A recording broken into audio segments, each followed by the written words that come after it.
привет! В этом видео я расскажу, как собрать все страницы из дневника Красной Шапочки. Давайте начнем. Первые 5 страниц собрать очень просто. Они находятся в комнате Red. Ваша задача подойти к каждому элементу, где Красная Шапочка рассказывает свои воспоминания. Сначала подходим к письменному столу. Вы получаете сразу 4 страницы дневника газетной статьи.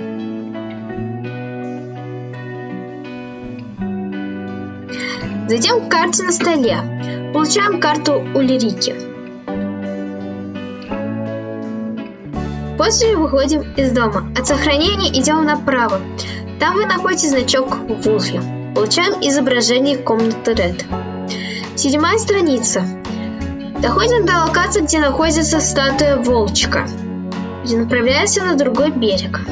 Запрыгиваем на трубу.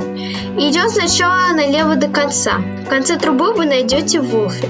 Плюс еще одна страница «Основание Ульрики», часть 2. Или 2. Для 8-й страницы вам придется вернуться немного назад. От статуи Волчка идем налево, к небольшим плотам через реку. Допрыгиваем до первого плота, а затем прыгаем вперед по направлению к зрителю. Там находится уступ. Он появляется только после того, как вы спустите в воду. Собираем Вулфи и получаем основание Ульрики, часть 1. 9-я страница. Прежде чем отправиться в архив, пройдите налево. Где горит свет, в окнах есть небольшой уступ. Запрыгните на него.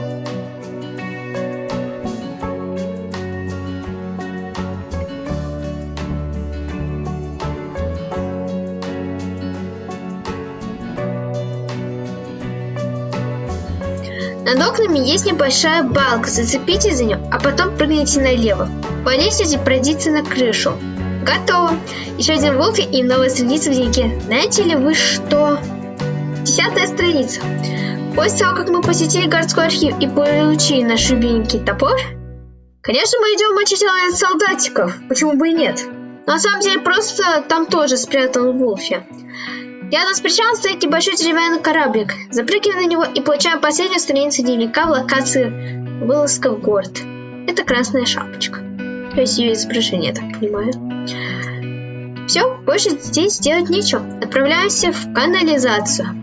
Первый Вулфи спрятан рядом с плавающими коробками. Чтобы его забрать, пройдите направо до сохранения. Затем запрыгните на трубу и двигаясь в противоположную сторону от зрителя, идите до конца. Это не очень заметно, но слева на противоположной стороне есть проход.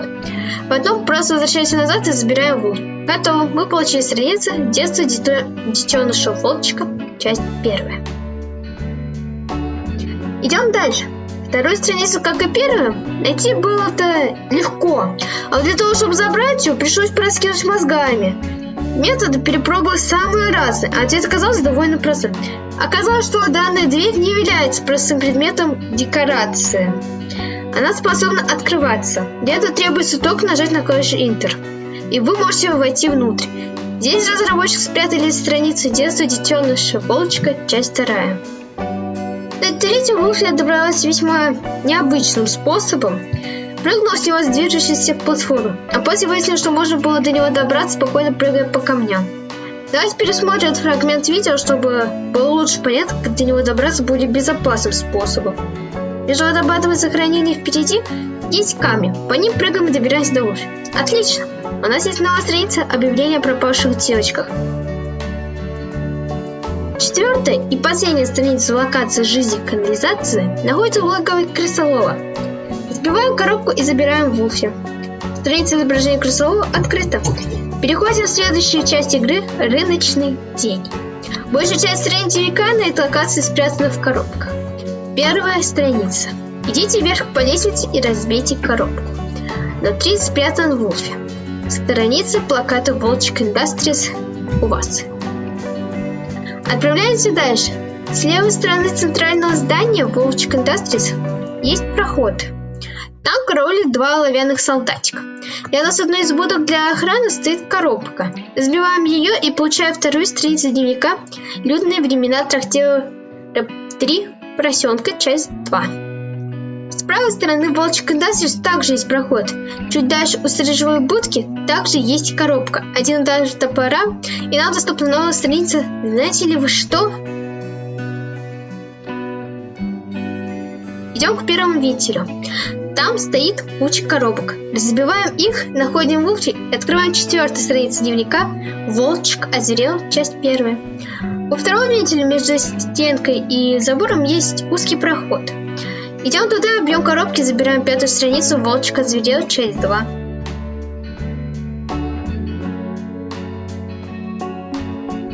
А вот 6-ю страницу разработчики очень хорошо спрятали. Она находится в трактире «Три поросенка». Там есть ворота, которые открываются также при помощи клавиши Enter. Через открытые ворота можно попасть в скрытую локацию, внутри которой и спрятан Вулфи.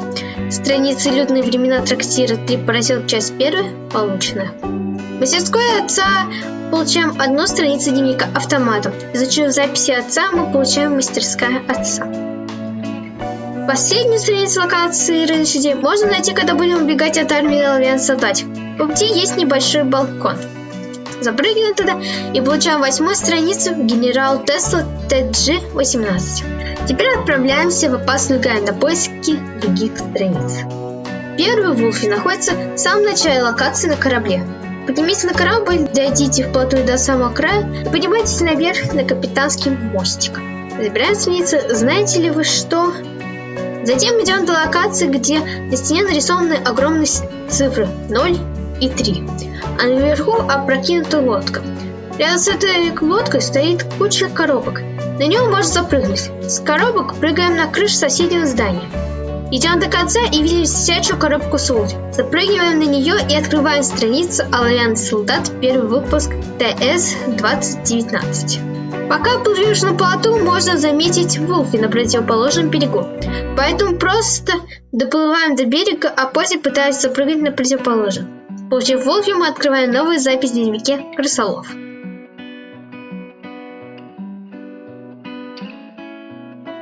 Последняя страница скрыта рядом с домом с надписью «Hardware» и «Генерал». Там еще держит пост группа оловянных солдат. Точнее держали, пока их всех не побило, так что мы направляемся к реке. И прежде чем идти вперед, вдоль забора движемся по направлению к зрителям. Забираем последний Вулфи и получаем страницу ученика-инженера. Теперь отправляемся в локацию «Разлетевшийся лес». Проходим мост, который разрушается с легкого прикосновения к нему. Побеждаем Фей, а затем направляется не к той платформе, что справа от нас, а к платформе, что находится впереди и внизу. Она отведет нас к противоположной скале. С той скалы прыгаем обратно на уступ с Вулфи. Получаем изображение феи. Второй Вулфи находится на островке с деревом. Расположение камеры очень удачно и легко заметить. Остается лишь допрыгнуть. Он открывает страницу его знакомства с мамой, часть 1. Забираемся на большую каменную глыбу, бьем фей. Сзади и слева есть небольшой уступ. Прыгаем на него, видим с обратной стороны скалы Вулфи. Прыгаем к нему и получаем страницу его знакомства с мамой, часть 2. Последняя страница спрятана в момент воспоминаний красной шапочки. Идем к лодке, затем подходим вплотную к скале. За деревом спрятан Вулфи. Бежим к нему и открываем новую страницу «Дом вокруг дерева». И осталась последняя локация «Путь домой». В гонке с волчиком в определенный момент дорога начинает раздваиваться. Бегите по тропинке вниз и увидите Вулфи. Он откроет страницу «В браке без детей». В момент битвы с волками пройдите чуть-чуть вперед. Вы увидите небольшой уступ с Вулфи. Забираем его и получаем страницу «Знаете ли вы что?». После битвы с волками бежим дальше. На пути нам встретится гора коробок. Разрушаем ее. Забираем страницу изображения кареты. Прежде чем отправиться на битву с волчком, обойдите забор и разбейте коробку. В ней спрятан Вулфи со страницы, пока пропажа нас не разлучит. Следующая страница дневника спрятана в поле битвы с волчком. Идите к теплице, там есть небольшая тропинка. Находите страницу изображения бабушки. Последняя страница дневника изображения волчки открывается автоматически после победы над главным злодеем большим серым волчком. Таким образом, мы собрали все страницы дневника красной шапочки. Остались еще вопросы по игре? Напиши мне об этом в комментариях, я постараюсь ответить или сниму отдельное видео. А сейчас давайте подробнее рассмотрим каждую страницу. Сейчас мы с вами прочитаем все эти записи, которые мы успешно собрали. Первая запись – это у нас газетная вырезка, в которой написано, что 3000 рабочих мест было потеряно за 3 месяца. Город стремится к катастрофе. Появление альянса солдат стоило более 3000 рабочих мест за последние несколько месяцев. С ними борются за выживание, пока механические работники занимают их места на заводе. Вторая газетная статья. Большой серый волчик прекратил расследование заводской драмы. Следователи зря теряют время. Свое и мое. Смерть Джозефа Шапки была несчастным случаем. Дело закрыто. Третья газетная вырезка. Работники завода бастуют после смерти главного инженера. Четвертая вырезка из газет. Главного инженера Волчек Industries нашли мертвым. Этим утром на рассвете было найдено бездыханное тело Джозефа Красной Шапки в возрасте 38 лет в своей мастерской центрального учреждения Волчек Industries. Спецподразделение еще не подтвердило, была ли его смерть несчастным случаем или преступлением. Директор компании отправил свои соболезнования его семье. И пятая запись – это у нас карта Улрики. Я так понимаю, вот это вот сам город. А это место, где живет бабушка Красной Шапочки. Итак, шестая запись – это у нас изображение Красной Шапочки, где она, видимо, пишет все эти свои записи, ведет расследование. Седьмая запись. Основание Ульрики, часть 1. Давным-давно честолюбивый предприниматель по имени Антон Волчек вместе с женой ехал по стране, подыскивая удобное место для закладки города. Карета остановилась у дороги, дав лошадям возможность попастись. Антон вышел размять ноги. С вершины холма открывался вид на прекрасную зеленую долину. «Улька!» – позвал Антон жену. «Взгляни-ка, здесь мы и будем жить. Я построю тебе дом. Мы родим детей и построим город. Прекрасное место!» Это место у моря среди лесов с плодородной почвой и мягким климатом было идеальным. Лучше им было не найти. Улка осторожно вышла из экипажа, оглядела и кивнула. Действительно, место было чудесное. Антон купил землю и назвал участок полное имя жены – Ульрика. У Антона Волчка были грандиозные замыслы в отношении этой зеленой земли. Он нанял подрядчика для разработки планов. Десяток плотников построил ему с женой деревянный домик, а затем и мельницу, рычаг, кузницу и небольшой завод. Так родилась компания Волчек Industries. Ее официальным девизом стали слова Антона «Инструменты для будущего». Быстро разошлись новости о строительстве нового завода, привлекая рабочих из дальних земель. Поступая на работу, они перевозили в Ульрику семьи и имущество, строили деревянные домики. Ульрика превращалась в чудесный очаровательный город. Строились дороги, открывались пекарни. Окружающие земли арендовывали фермеры, приходили рыбаки с сетями и лодками. Волчек Industries давала работу и производил все, что было нужно жителям, от сельскохозяйственной техники до домашней утвари. Завод и его продукция прославились по всей стране, а Ульрика вскоре стал оживленным, богатым городом. Мило. Восьмая запись. Основание Ульрики, часть 2.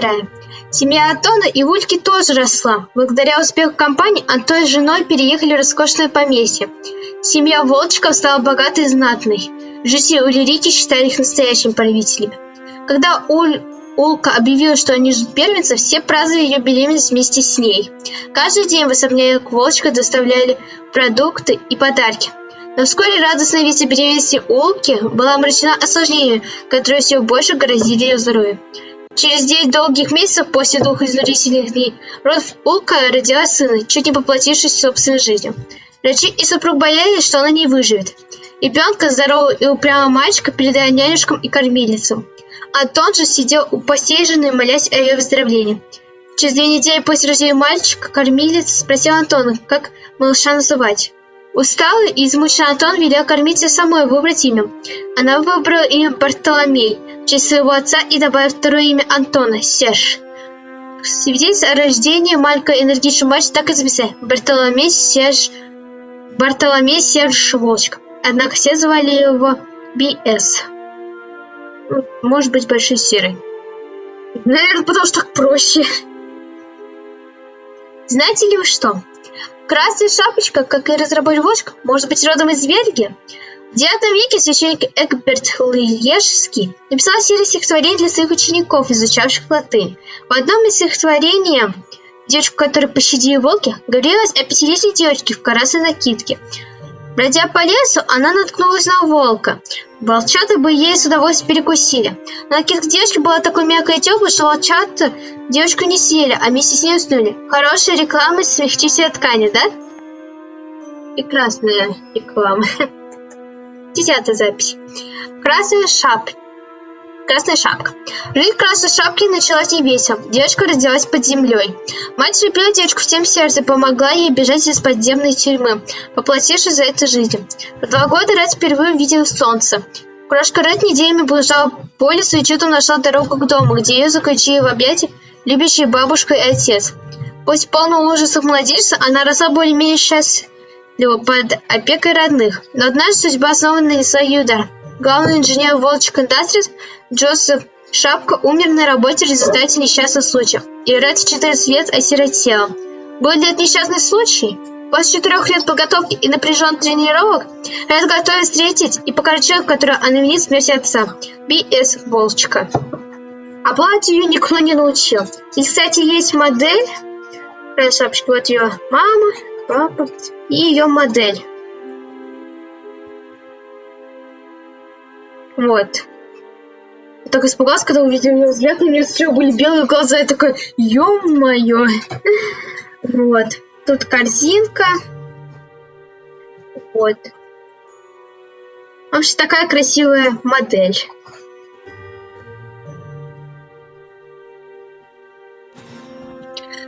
11-я запись. Детство детеныша Волчка. Часть 1. Когда без Волчка было около года, он прошел пышный обряд крещения. Граждане Ульрики приветствовали малыша, словно принцем, осыпали подарками, а на улицах Ульрики устроили парад. Слабая и бледная Улка вместе с сыном проехала в экипаже по городу. От прежней Улки осталась лишь тень. Маленького виновника торжества Улка на руки не брала. Малыша держала кормилица. Улка лишь изредка бросала взгляд на ребенка и вежливо, равнодушно махала рукой собравшейся толпе. После мучительного рождения она вышла в люди в первый раз и в последний. В последующие годы Улка жила затворницей в особняке Волчка. Хозяйство вела прислуга, а хозяйка проводила дни в кресле качалки у окна, глядя на улицу. Антон не знал, как вернуть жене радость жизни, и проводил на заводе дни и ночи. Компании город процветали, а их основатели угасали. Родители детеныша Волчка почти не видел, а воспитывала его прислуга.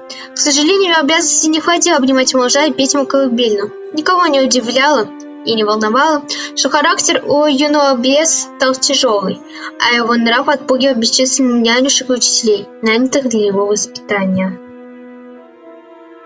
Довольно грустно и печально. Так, детство детеныша Волчка, часть 2. Однажды, когда Б.С. Волчку было 7 лет, горничная вошла в комнату Улки и обнаружила пустое кресло и застеленную постель, в которой не спали. За считанные минуты весь дом поднялся по тревоге. Антон, который по мгновению был на заводе, немедленно известил курьер. Новость о пропаже его жены разнеслась, словно лесной пожар. К обеду о присоединении Улки говорил весь город. Одни считают, что она бросила сына и мужа и уехала к семье на север. Все знают, что после отъезда из Скандинавии она скучала по родине. Другие заявляют, что видели, как ночью она прыгнула с утеса. Поговаривали даже о том, что Улка сбежала от мужа к эксцентричному, еще более зажиточному аристократу. Больше Улку не видели. Ее исчезновение навсегда осталось тайной. А убитый горем Антон еще больше погрузился в работу. Он почти не заходил домой, проводя почти каждую ночь в своем кабинете на импровизированной постели из книг и подушек. Каждая вещь, каждая комната в доме напоминала ему об Улке. Хотя в душе он понимал, что давно ее потерял, ее отсутствие было невыносимо, как и присутствие его сына. Хоть юный Б.С. и унаследовал тонкое лицо и гордую осанку матери, у него напрочь отсутствует свойственная ей доброта и тепло. Горжань сочувствует Антону, некогда гордому первопроходцу, который на глазах погружался в уныние. Тут записки, как называется, листовки о пропаже. Тут написано, видели вы Мэри, девочку, Матильду, Полли. Это у нас крысолов. Красиво. Красивый арт. Так, здесь у нас объявление. Волчик ищет тебя, присоединяйте к армии Волчика уже сегодня. И Волчик Industries отвечает за вашу безопасность. Так. Я тоже сюда? Да. Людные времена, трактир «Три поросенка», часть 1. В лучшие времена на рынке был трактир «Три поросенка». Владелец, управляющий господин Свин, единственный выживший из 3 братьев, которых прозвали «Тремя поросят». В трактире часто собирались после работы торговцы и работники завода. Свин был прекрасным бизнесменом. Он вел час скидок на выпивку, которая начиналась после завода, оповещавшейся об окончании смены. Каждый вечер в его бар сходили жаждущие рабочие. Также у него и юный Джозеф Шапка. Скромный ученик-инженер всегда занимал место в конце стойки и сидел около часа, потягивая пиво и рисуя портреты посетителей трактира. Вначале Джозеф и господин Свин только и перебрасывались несколькими фразами, но со временем подружились. Веселый владелец трактира стал, пожалуй, одним из немногих друзей Джозефа. Когда молодой инженер познакомился с Роксаной, любовью всей его жизни, первой об их встрече в лесу услышал господин Свин. А все через несколько недель Джозеф смущенно попросил его быть свидетелем у них на свадьбе. Польщенный Свин сразу согласился, радуясь за прежде одинокого друга. У него остались теплые воспоминания о двухдневной свадьбе Джозефа и Роксаны в лесу. А через 3 года опечаленный господин Свин налил Джозефу одну порцию выпивки за другой. У того пропала и касается жена. Все пропадают, я заметила. Людные времена, трактира «Три поросенка», часть 2. Когда Ред была маленькая, она ходила в школу в городе. После работы отец иногда брал ее с собой в трактир господина Свина. Она играла в прятки под деревянными столами и под ногами у завсегдатаев. Господин Свин очень любил крошку Ред. Когда веселой малышке исполнилось 8, и она перестала появляться в городе, он очень огорчился. «Слишком опасно», — пояснил Джозеф, указав на объявление о пропавших девочках, которые были увешаны в кирпичные стены бара. Свин все понимал. Джозеф уже потерял жену и не мог допустить, чтобы дочь повторила судьбу матери. Чудо было уже то, что у него появилась эта заводная девчушка. Искать ее безопасности во всем мельчайшем городе было бы глупо. В то утро, когда Джозеф был найден убитым в своем кабинете, Свин узнал об этом одним из первых. Он был единственным другом Джозефа в городе, и лишь ему было известно, где жил скромный инженер с семьей. В тот вечер Свин сходил в лес, чтобы сообщить Ред его бабушке ужасную новость. Вернувшись, он принялся заливать душевную боль спиртным. Этого он не делал с тех пор, как умер его второй брат. В последующий год на смену рабочим пришли машины. Жители Ульрики потеряли работу, а Свин посетили доход. Положение усугубилось, когда диктатор города Биэс Волчика ввел комендантский час. Теперь те немногие жители Ульрики, у кого еще был заработок, часть которого можно было потратить в трактире, не успевали добраться с работы домой. В итоге господин Свин закрыл трактир, и сломленный и разоренный заливал свои страдания выпивкой, оставшись в подвале трактира. Больше его не видели. Говорят, он вернулся к жизни отшельника в лесу. Понятно. Знаете ли вы что? Ульрика – древнегерманское имя, означающее «сила волка» или «повелительница волков». Это женское имя довольно популярно в Скандинавии. Именно поэтому мы назвали этим именем город в истории о Волчике. Интересный факт. Так. Волчик озверел, часть 1. За неделю до 26-го дня рождения Биэс Волчика умер его отец Антон. Вскрытие не установило причин смерти, но Биэс и так все знал. Антона Волчика похоронили с почестями. Горожане Ульрики попрощались с отцом основателем, которым они очень ценили. Биэс присутствовал на похоронах лишь формально. Он все время сидел в экипаже. По покойному отцу он не проронил, не следил. В конце концов, они почти не виделись. Когда Антон Волчика похоронили на почетном месте кладбища Ульрики, советник покойного вызвал Биэс к себе, чтобы уладить связанные с завещанием дела. 26-летний Биэс был единственным наследником всей империи Волчика. Дворца компании Волчик Industries, Ульрики и огромный участок земли вокруг города. Теперь все это принадлежало ему. Он жил особо, все об этом знаем. Пока жители Ульрики были в трауре по его отцу, бес убрал статую Атона от входа в управление волчка Дастрис. Горожане были поражены таким проявлением новой жизни и ужаснулись, когда бес, установив прием новую статую себя самого и еще большего размера. С тех пор горожане видели только бронзовое воплощение беса, а недавно пришедший к власти волчек редко появлялся на публике. Волчек озверел часть сарая. В следующие месяцы бес использовал обретенную власть, проводя ряд ужасных мер, которые повлияли на жизнь Ульрики. Он прекратил производство товаров первой необходимой компании Волчка Даст и созвал особое совещание правления. Сотрудники, преданные его отцу, раскрыв рот, слушали планы юного Волчка на будущее, которые последовательно отвергали все, что было дорого Антону Волчку. Вместо фразы «инструменты для будущего» был выбран девиз «партнер-защитник». От каждой буквы исходила враждебность. Боясь потерять работу, слушающие Волчка Даст послушно исполняли приказы нового начальника. Им нужно было кормить и одевать детей. Через считанные недели с заводского конвейера уже сходилось самое разное оружие. Для рабочих, трудившихся за станками в ужасных условиях, новый девиз компании был своего рода ежедневной пощечиной. Боялся, что Волчек-младший не станет их защищать. Напротив, он станет их самым жутким кошмаром. Через несколько лет Волчек наладил выпуск оловянных солдат. Публичное выступление появления гвардейцев объяснялось так: для защиты жителей Ульрики от внешней угрозы.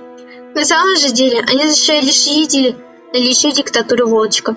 Из окна кабинета директор Волчек удовлетворенно наблюдал за своим механическим подчиненным, марширующим со склада в город. Он на шаг приблизился к будущему, в котором он не будет зависеть от людей, которые до сих пор несли ему только разочарование. В кабинете этажом ниже собирал вещи главный инженер завода. По пути домой он увидел, как партнеры-защитники сбили с ног старика, который оказался у них на пути. Обеспокоенный, он поспешил из города в лес, где его ждали любимая жена и ее мать. Понятно. Это изображение Пиноккио.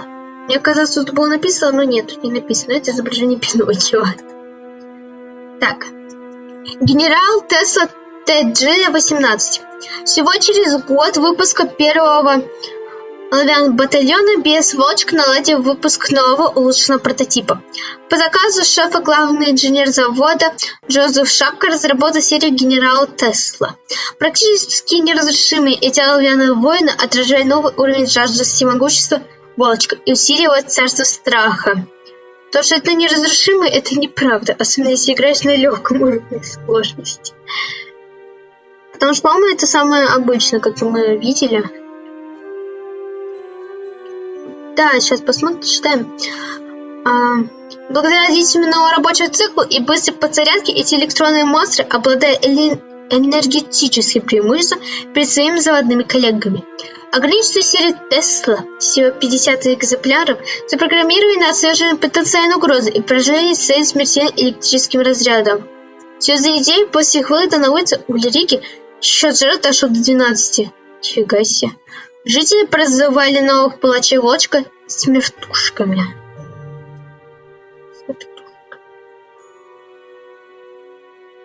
Это модель? А я таких не видела. По-моему, их не было в городе вообще. Тогда понятно, возможно, они и вправду неразрушимые. А может быть.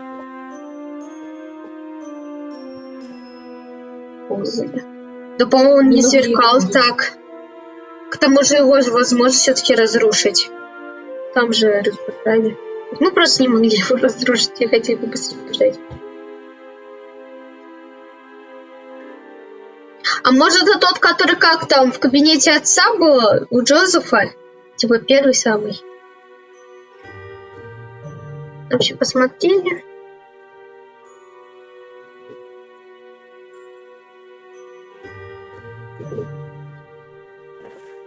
Так. Знаете ли вы, что Красолов из старинной сказки участвует в самых разных исторических событиях? Есть мнение, что история об исчезновении детей – метафорическое описание того, как умирали от чумы немецкие дети. Другие источники связывают эту историю с Николасом из Кельна, который увел сотни детей в роковой детский крестовый поход. Это что был за крестовый поход? Самое современное объяснение связывает уход детей из Хамельна с расселением на восток Средней как до бесчисленных германцев, покидая страну, колонизируя Восточную Европу. Понятно. Оловянный солдат. Однажды, когда Джозеф задумчиво зарисовывал героев из любимой книжки дочки, к нему в кабинет зашел Б.С. Волчек. Он указал на рисунок одного солдатика. «Мне нравится. Сделай», — приказал он. «Только пусть у бедняги будет 2 ноги». Через 8 месяцев, за которые было сделано 15 прототипов и сотни чертежей, был готов первый оловянный солдат. Еще через 3 месяца оловянные роботы-гвардейцы десятками сходили с конвейера Волчек Industries. Вскоре они заняли весь город, выискивая все, что могло бы угрожать диктату и господину. У самых первых солдат были недостатки программы. Например, когда у них заканчивался заряд, они принимались танцевать. Смешно. Разумеется, Волчек велел их улучшить, но ради численности решил сохранить и солдат первого выпуска. Те самые, которые такие... Давайте посмотрим модель. Ну вот эти наши солдатики, которые всеми саблями машут, такие.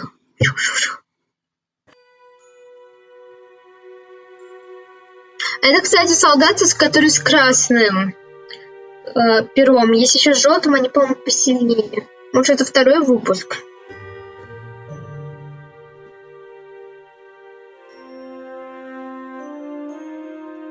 Так. Читали. Крысолов.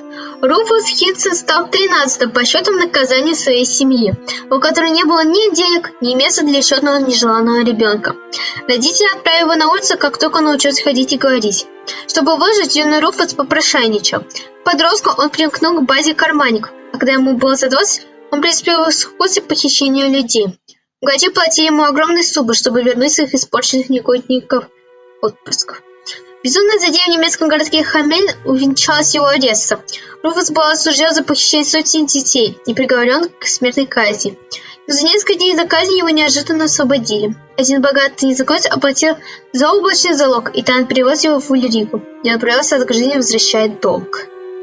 А вопрос, зачем этот богач сделал это? Давайте посмотрим на модель. Они довольно все миленькие. Кроме этой. Так я довольно все красивые, кроме этой. Вот. Но такая флейта необычная. И что это?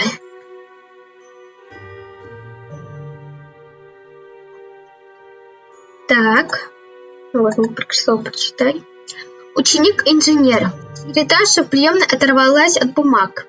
В вестибюле стоял молодой человек с бумагами под мышкой и рассматривал монументальную статую ее шефа в центре. Казалось, он был в нерешительности. «Я могу вам помочь?» – спросила она. «Мне нужно поговорить с господином Волчком», – запинаясь, ответил он. «Вам назначено?» «Вообще-то нет. Нет, просто я бы очень хотел ему кое-что показать», – пробормотал он. Она посмотрела его с головы до ног. Одет он был бедно, но был исключительно красив. «Как вас зовут?» «Шапка. Джозеф Шапка». Жестом она предложила ему сесть на ступени, а сама скрылась за тяжелой дверью в конце зала, на которой висела табличка «Антон С. Волчек, основатель и директор Волчек Industries». Через несколько минут она вернулась. «Сейчас господин Волчек вас примет. У вас 5 минут». Дрожащей рукой Джозеф постучал в тяжелую дверь, из которой только что вышла секретарша. Ровно через 5 минут он снова появился в приемной. Он был бледен. Пока он шел по залу, из его папки высыпались чертежи. Секретарша помогла их собрать и спросила, все ли у него в порядке. «Более чем в порядке», — ответил он. «Меня приняли на работу». Джозеф вышел из управления Волчек Industries на людную улицу Ульрики. Он подумал о покойном отце и бесчисленных часах, проведенных с ним в сарайчике на заднем дворе. Он чертил планы, а отец, который был мать на все руки, их выполнял. Дарили они как сказочные машины, так и практичные входящие предметы, радовавшие его мать. Отец гордился его младшим сыном. В 16 лет тот получил должность ученика. «Смотри, учись и черти», — напутствовал его Антон Волчек, принимая его на работу. Именно этим он и намеревался заниматься. Вот тут фея, которые не очень похожи на фей. Страшные такие, если честно. Так. Его знакомство с мамой, часть первая. Первые несколько лет в лодж-кондутере Джозеф занимался бумажной работой. Изучал чертежи старших коллег, делал заметки и наблюдал. И чертил каждую свободную минуту, как и говорил ему Антон Волчек. Спустя 4 года тихий ассистент набрался смелости и заговорил на совещании. Голос его был неуверенным, но выверенным были его видения и расчеты. Он произвел впечатление на президента компании и получил повышение до младшего инженера. Джозеф получил собственное рабочее место и прибавку к жалованию. Тогда ему было 20 лет, и себе он казался королем мира. В тот вечер Джозеф гулял по лесу с альбомом и бутылкой пива, отмечая повышение. Он набрасывал пейзаж, и вдруг его внимание привлекла девушка в долине. Насвистывая, она стирала в реке. Он незаметно спустился с холма и набросал ее портрет. Вдруг девушка закричала. Джозеф без колебаний выбежал из своего открытия ей на помощь. Оказалось, девушка испугалась пиявки у себя на ноге. Он успокоил ее, аккуратно сняв кровосос. Смущенная девушка занялась за приступ паники. «Постойте, откуда вы взялись так быстро?» – спросила она. «Я был неподалеку», – уклончиво ответил Джозеф. «Вы не договариваете», – ответила она. «Я уж не раз случайно встречалась с незнакомцами в лесу». Джозеф протянул ей альбом. «Восхитительно!» – прошептала девушка, осматривая портреты и пейзажи. Сердце Джозефа на мгновение замерло, когда он дошел до рисунка, на котором она склонилась в воде. «Лгунишка!» – ответила девушка, проводя пальцем по линиям недорисованного лица. Смущенный Джозеф опустил взгляд. Он понятия не имел, как вести себя с девушками и тем более с такими независимыми, как эта барышня. Он пробормотал извинения. Она села на траву и подставила лицо солнцу. «Рисуйте!» – велела она. Мгновение поголебавши, он сел напротив и взялся за карандаши. Очень мило. Его знакомство с мамой, часть вторая. Джозеф молча дорисовал портрет девушки, пока она болтала о том о сём. О матери, с которой он жил в чаще леса в 3 километрах езды по дороге от этого места. О том, как она боится гусей и пиявок. Гусей. Он слушал и рисовал. Она взяла его полупустую бутылку с пивом. «Пьете в одиночестве?» И не спрашивая, отхлебнул. Он сказал ей повышение о заводе и об отце. Когда солнце село, она стала собрала белье на берегу. «Пойдем, матушка, с чем приготовила жаркое из кролика». Она дала ему мокрое белье. «Кстати, меня зовут Роксана». Через час они пришли к самому необычному из виденных им домой. Огромный дуб опоясывал несколько импровизированных деревянных строений. По шатким ступеням они поднялись к входной двери, где стояла мать девушки. Она тепло поздоровалась, не задав ни одного вопроса. Роксана рассказала о повышении Джозефа, и мать поставила на стол бутылку вина, которую хранила для особых случаев. Весь вечер они ели, пили и болтали. Уже за полночь Джозеф начал прощаться. «Мне пора», – пробормотал он и нескладно поблагодарил женщину за прекрасный вечер. «Через лес вы ночью не пойдете», – возразила мать Роксаны. Она принесла дело и предложила ему переночевать на скамье в углу комнаты. Она отодвинула занавеску. «Солнце вас разбудит, и вы вовремя придете на работу». Усталый нетрезвый Джозеф не смог устоять против такого гостеприимства и заснул очага. Утром его разбудил солнце птица. Мать Роксаны вошла в комнату с топором и вязанкой хвост за спиной. На поясе у нее был мертвый фазан. Очевидно, она с позаранку была на ногах. «Вы выспались?» – спросила она. Сходив в кухню, она принесла ему пакет с обедом. «Идите вдоль реки, так быстрее», – посоветовала она. Джозеф кинул, еще раз поблагодарил и спустился по ступеням. Когда он уже сворачивал за угол, она окликнула его из окна. «Джозеф!» Он обернулся. «Ужин в 7». Вот так вот. Какой необычный у них дом. А мне вот интересно, он хорошо держался, раз там жило 4 человека в нем. Я так понимаю. Ну, суть, типа, он импровизированный. Браки без детей. Через 2 недели после встречи с Роксаной у реки Джозеф понял, что не хочет ее покидать и уходить из странного дома дерева, в котором она жила с матерью. Он попросил матери Роксаны руки ее дочери. Та дала согласие с условием. Она никогда не Он никогда не будет брать ее дочь в город. Свадьбу Джозефа и Роксаны скромно отпраздновали в лесу под присмотром матери невесты и нескольких друзей. После двухдневного празднования мать Роксаны преподнесла молодой семье весьма продуманный подарок – серебряный медальон с крошечным портретом Джозефа и Роксаны. Когда мать надела медальон девушке на шею, та расплакалась и пообещала никогда его не снимать. После свадьбы Джозеф перевез свою вечеру в дом у дерева. 6 дней в неделю он ходил на работу в город, а Роксана вела хозяйство. В городе она не была более 2 лет и соскучилась по шумной атмосфере Ульрики, по людям и рынку, где по четвергам она часто продавала дело матери снадобья. Отличие от матери, которая была довольно одинокой жизнью в лесу, Роксане не хватало общения с людьми. Жизнь глуши была ей скучна. Она просила Джозефа приехать в Ульрику, но тот из-за данного тайного обещания отказывался. Со временем Роксана сдалась и смирилась с тихой жизнью в лесу.